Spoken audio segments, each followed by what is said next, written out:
which is the fortification of the 2024 election. It's starting early. They're not wasting any time. They're going to be starting on January 6th. When I say fortification of the 2024 election, what am I talking about? It's a term that very few are willing to use, and I think it's very important.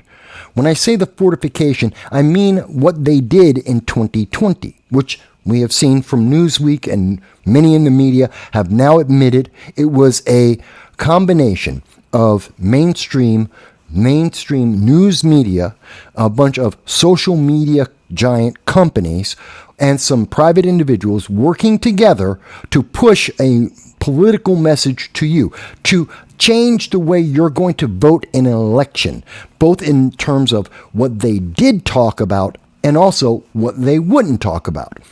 One of the big things that obviously comes to mind is they didn't want to talk about Hunter Biden. They didn't want to talk about his laptop, his money, the influence peddling that he's been alleged to have been doing, and he's under criminal charge, as well as his gun charges.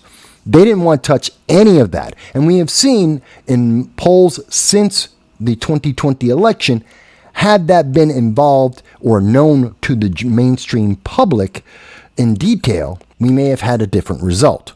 Maybe. So that's one aspect of voter nullification, where we see these companies, they're aligning, these individuals and these organizations aligning to direct you towards one outcome alone, to vote for their person. But that's what fortification does.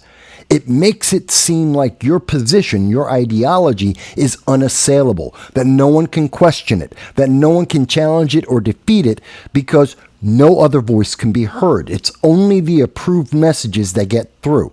That's why we've seen the Biden-Harris administration try and put together the Disinformation Governance Board to silence anyone who didn't have an approved message. That's why YouTube right now, if you go into your YouTube feed, you will find news channels that you do not follow.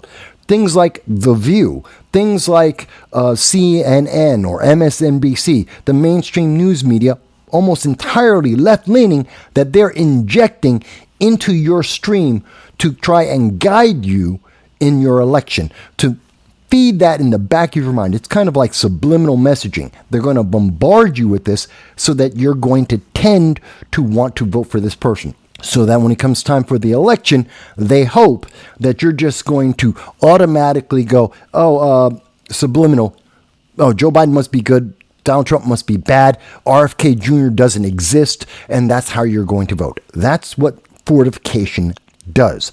That's what we're talking about. Messing with your mind and your emotions to get an outcome that a group of elites know, if you were thinking logically, if they weren't there trying to manipulate you, it would never exist. They would never be able to succeed, and they know it. But that's why they're doing this.